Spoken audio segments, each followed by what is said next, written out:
you're in the mood for doom. And while we're mending wounds, cookie grey magic smoke machine, oh yeah. You can dance, you can jive, never lasting short his wife.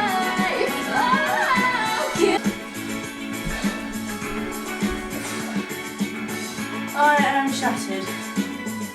Oh my god. Murloc down. Murloc down. Too old. I'm too old for this. Hello guys. I probably shouldn't have just danced around in this Murloc onesie as much as I did before filming a vlog and a Q&A. Probably should have thought that one through a little bit. I'm so freaking hot.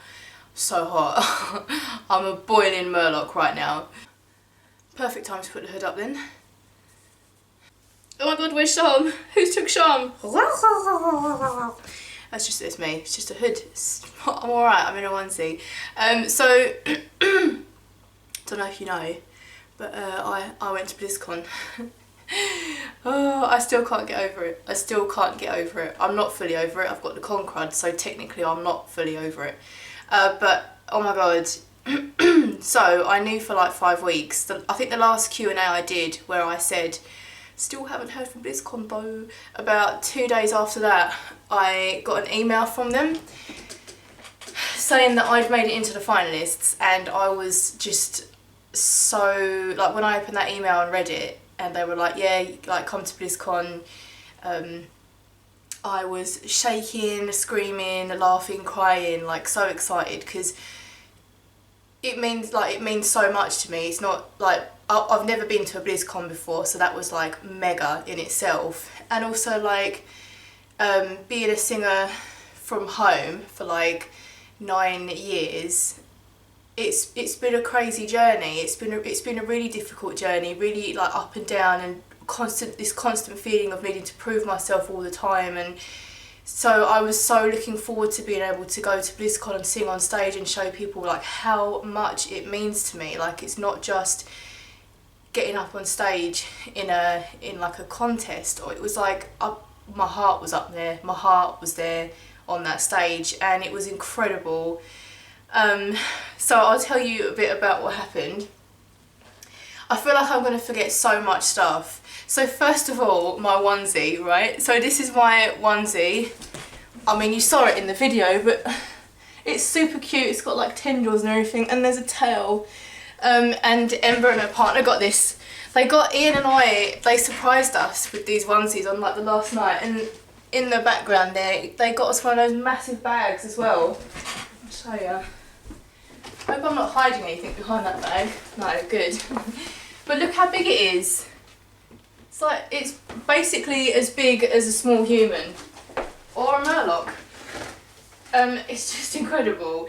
And they turned up on the last night and just was like, because she texted me, because Ember wasn't well, like, towards the middle of the con, she got sick.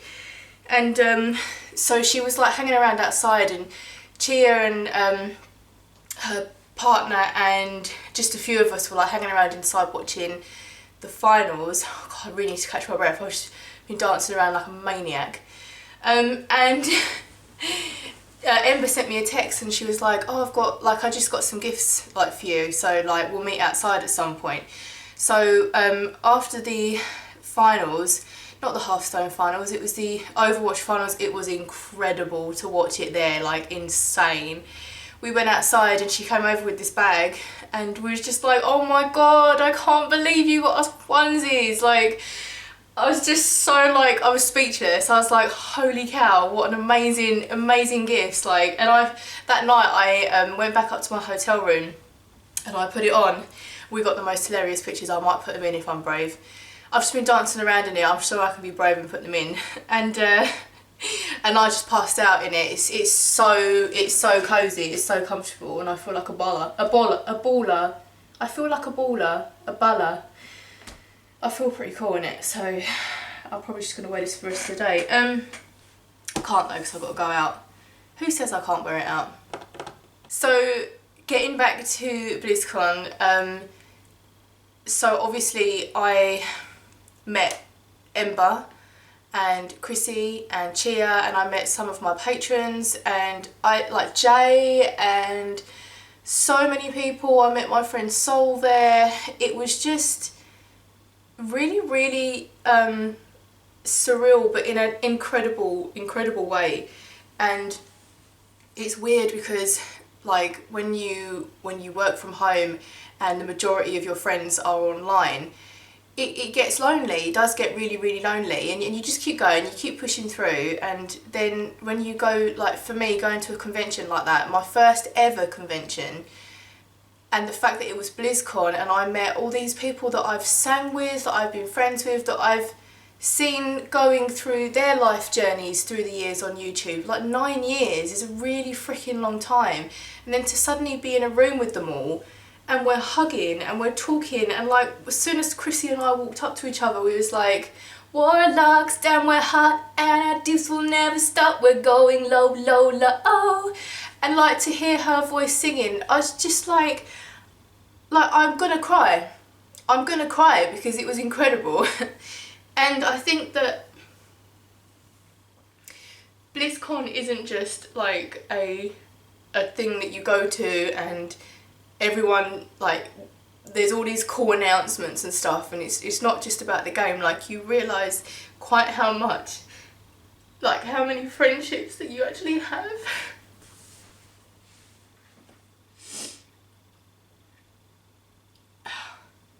And it was just incredible, and to come away from that with all those memories and those experiences, it just means so much to me, it really does.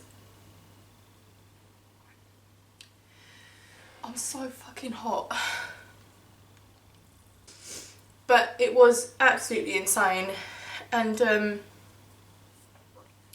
so when I got there, so we went and got the flight out there, and that took like about 10 hours, and it wasn't as bad. I've got like a fear of flying, so but it wasn't as bad as what I thought it was going to be. It was a really smooth flight. And then when we landed, we had a bit of trouble with being picked up. It was like an hour late, and we were stood in this, like, if you know the LAX airport, we were stood out there by one of the terminals, and it was really busy, and it was because the air quality was really bad because of the fires. And when we was flying over the Hollywood sign, like, we saw that, and it was all like smoggy. It was quite sort of like, it was quite distressing to see it that smoggy, and you couldn't really see the mountains for the smoke and that. And when we were stood in this tunnel waiting for our shuttle, it was, the air quality was so bad. Like, it was so bad, and from the get-go I was saying to Ian, God, like, is your throat really dry? Is it? And we both were saying, yeah, it was really bad. And then we got to the hotel, and everyone was saying the same thing. A lot of, I'm sure everyone who went to BLIZZCON has finally managed to sort out their chapped lips. Like, my lips were in agony for the majority of time at BLIZZCON. So then we get to the hotel, and I was a little bit jet lagged. Not too bad. I'm never normally that jet lagged on the way to America. It's normally coming back. And we went up to our room, and it was really busy when we got there, and I was a little bit kind of overwhelmed. I was a bit like, whoa, there's a lot of people here already, and nothing's really even started yet. So we went up to our room, and we ordered room service. We got pizza and just chilled out and kind of de-stressed from the flight, because I don't know if you get it, like when you go on a long flight, I tend to feel like my body's still vibrating from the plane even when I'm off the plane. I'm really sensitive with things like that. And so we just got into bed and went to sleep, had pizza and went to sleep.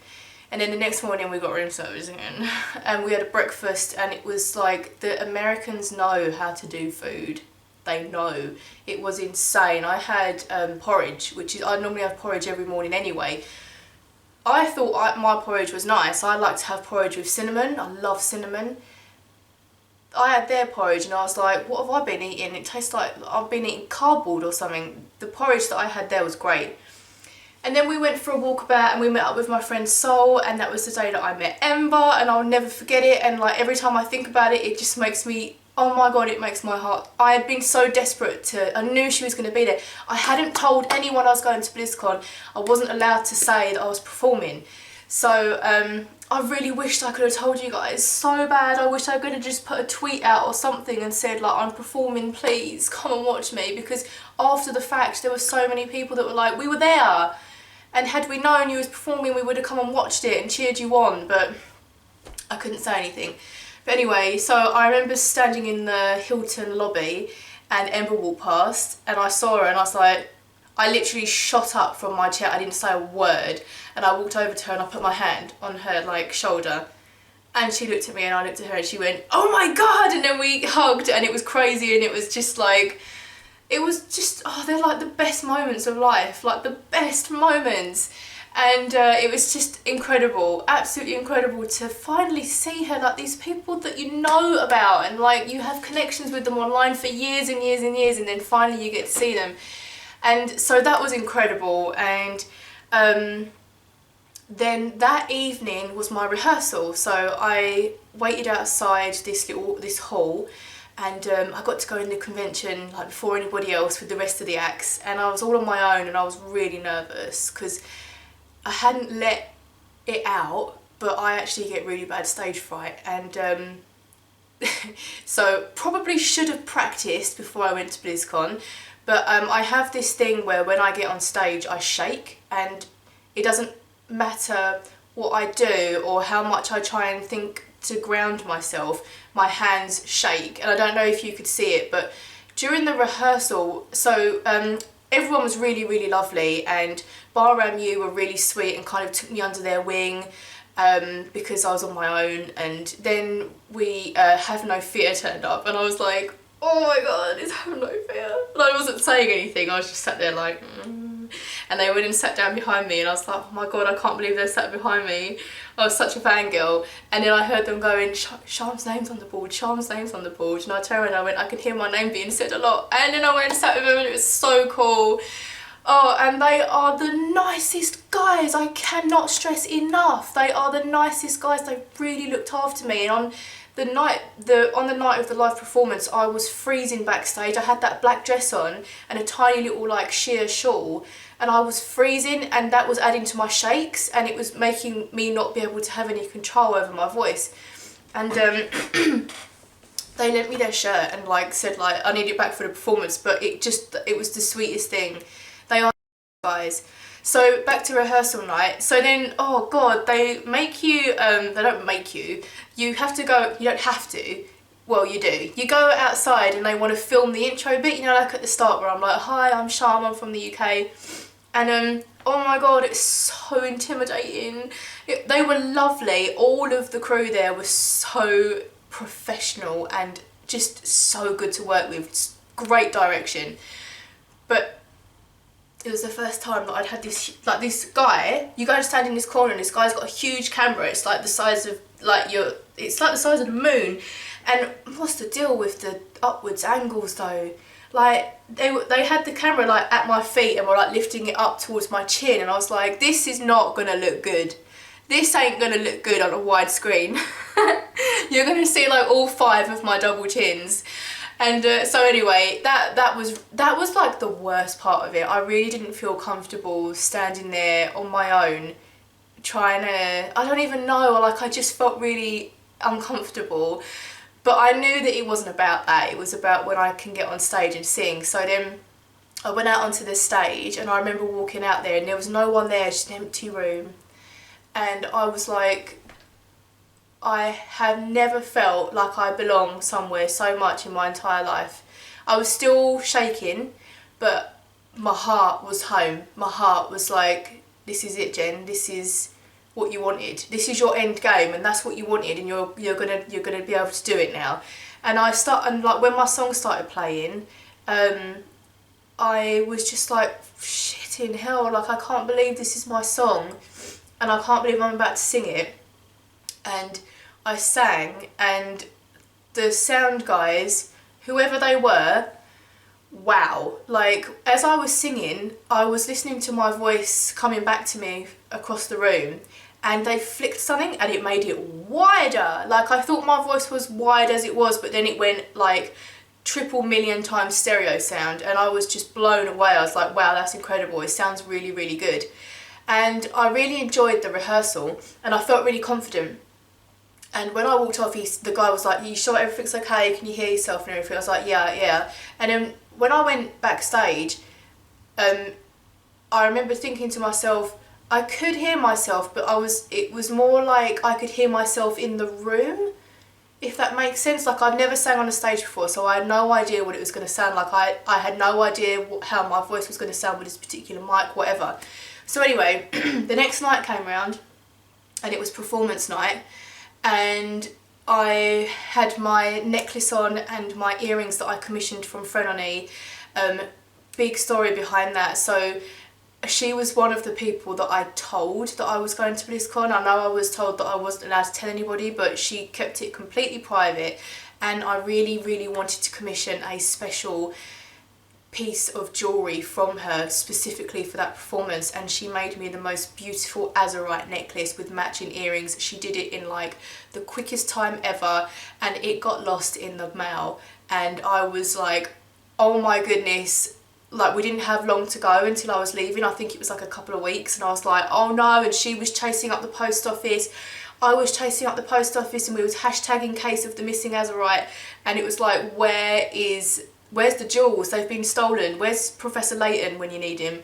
So eventually we found them. They were with a different courier than what we thought. So once we knew the courier, it was easy to just kind of get it sent back, and I opened up the jewellery and saw it and was just like, this is everything I wanted and more. It's beautiful. You need to go and look at Frenone's store. She's first and foremost an artist, and I've got her screensavers saved. She did the what's it called, the Lucid Nightmare mount, and it's just beautiful, and I've got that as my wallpaper at the moment. But she's branching out into doing resin and jewellery and things like that, so I'll put a link to her store in the video description.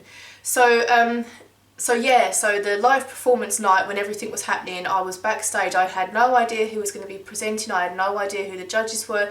Jay came backstage and was like giving me so much support. It was incredible. We did a little bit of filming, and I saw all of the cosplayers before they were about to go out. They did like a round route, and Lil Sparks was there, and she was one of the girls that I desperately wanted to go and say hi to, but you're not allowed to like mix and mingle at that point. You're sort of like, that's your area, you stay there, that's their area, they stay there.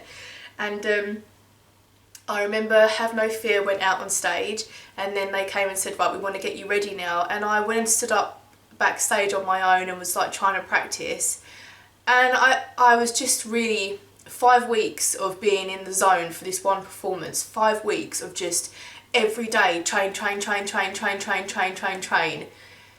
And I knew that moment was coming up, and I was trying not to let it sort of end me. I was just like, no, you're still training, still go. Like, don't think about the end, don't think about the finish line, just keep going, keep running. So I remember going out on stage, and the music started playing. I could hear my video behind me as I was coming out, and I hadn't seen the video, so I didn't remember what I'd said. And I looked at it and I was like, I could see everyone. I could see everyone. It was very different from rehearsals. And I started singing to the music and realised quite how different the music sounded. It was a lot louder. They had really ramped it up, and it sounded incredible, but I wasn't expecting that. And so I felt like I was struggling to hear myself, and it sounded very different from the night before, which in turn led to me being very pitchy. And it was frustrating to listen back to it and hear how pitchy I was. There's nothing I can do about that now. I'm still happy with the technicality of my performance, but at the end the music was so big on the stage that I really lost my place. So and then once the song was finished, as I got towards the end of when I got to that part, I fucking thought about it, didn't I? In my head I went, Jen, you're almost done. Worst thing, because then once the song finished, I was like, I'm done. Oh my God, I can't believe 5 weeks of just leading up to this and now it's over. I can't. And Darren was there and he was talking to me and the judges were saying things, and then before I knew it I was off the stage and I was like, no, oh no, I had so many things that I wanted to say. Oh, what an idiot. Like, I totally just was in a bubble of complete, like, wow, that I totally forgot to speak. What an idiot. So I came off stage and went and sat at the back and carried on watching from behind the scenes backstage, and it was incredible to meet Darren. Darren touched me. Oh my God, I'm never gonna wash again. And it was I wish I'd said to Laura about her Daughter of the Sea that she did the year before. Like, oh, I'm such a fool. There were so many things I wanted to say. Anyway, amazing experience, and after it was done I was just like, wow, I can't believe it. Like, that was just something else. That was something else. And it's like Darren says, if you want to get up on stage and do it, just enter the talent contest and do it, because it's an amazing, amazing experience. It's incredible. Like, it was end game. It was an end game moment. If someone said to me, what do you hope to achieve in your career? I would say singing at the stage at BLIZZCON for Blizzard. Like, there isn't anything that I can think of that I'd rather do. And now I've done it. Oh my God, it's incredible. So now everything's kind of said and done, and the con ended, and it's such a bittersweet thing. I've never felt the sort of emotions that I felt when the convention ended, because it was like an ending of so many things at once. It's not just like, that's the trip done, now we're going home. It's like, it's a whole year until the next one. It's a whole year until you can see your friends again, and like all of that training and everything that I was doing leading up to it kind of like and then I was ill. Like, when I got on the plane I had a really, really sore throat that was starting up. I know Chia's got it as well now, and she's very similar to me in that it goes like straight to our throats. Any time we get sick, it goes straight to our throats. And oh, dismiss, it's my 8 o'clock alarm going off. So on the plane I was just like, oh God, the you know, the aircon system thing was like killing my throat, and I was just like, oh no, it was like 10 hours of this. And then when we landed, went and got Maggie and saw Dad, but I was very, very tired, and so was Ian, and we was really jet lagged now. And we went home and had a tidy up, and I've just been like really ill for the past, since we got back, and today's the first day that I've actually felt better. So I'm pleased, because I had the flu shot like 3 weeks, and so did Ian. Like, we went and got the flu jab 3 weeks before we went to BLIZZCON, so I think it's helped in kind of not being a full-blown horrible like cold or flu or whatever it was, but it was quite a lingering nasty one. It really gets into your throat. But today I feel pretty good, and it's nice because now I just want to get out and just crack on with things that I wanted to do, because I wanted to go out and do a few things last week, but I was too ill, and it's really crappy when you're on such a high from a big event, and then you come back and you're kind of, I can't do anything, I feel ill, like I've got a cold and my head's killing and I don't want to do anything. But one thing that I have taken away from BLIZZCON is that I really want to go and do more live singing, and I've already booked up 2 venues for December. One's on the 1st and one's on the 14th, and I'm just going to continue to go to these events and continue to sing. And I've already got a 4-song set list, and Ian's playing the guitar, so it's just going to be like an acoustic set. And it already sounds really, really good, and they're 2 of my songs and 2 cover songs, and so our niche that we're going for is video game tavern songs. So if you like video games and fantasy and tavern style music, then that's exactly what we're about.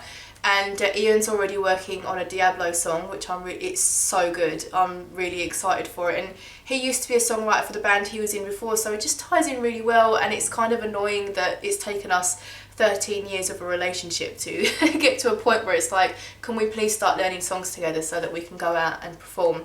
So I'm going to be vlogging those performances as well, and I'll put them on my channel so that you can watch them. And if you're in the Somerset area, then keep an eye on my Twitter, and I'll post and say where I'm performing and stuff if you can get down and come and see and want to hang afterwards and whatever.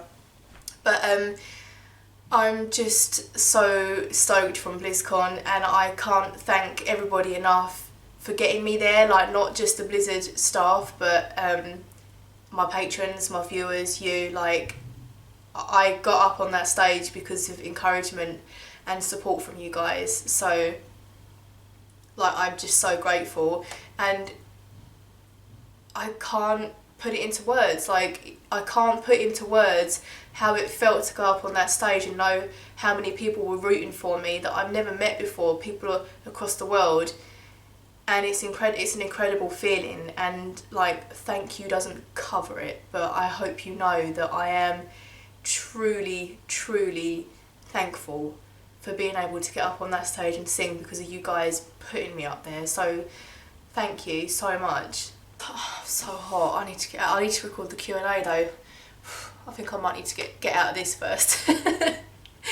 Anyway, have a fantastic week, everybody. It feels good to be back. It feels good to have a new direction as well, and wanna overcome my stage fright and get into more live singing. And I'm just gonna do it this year. I'm gonna be a yes woman. 2020 is gonna be yes woman, and I'm just gonna get on and get out there and get singing. So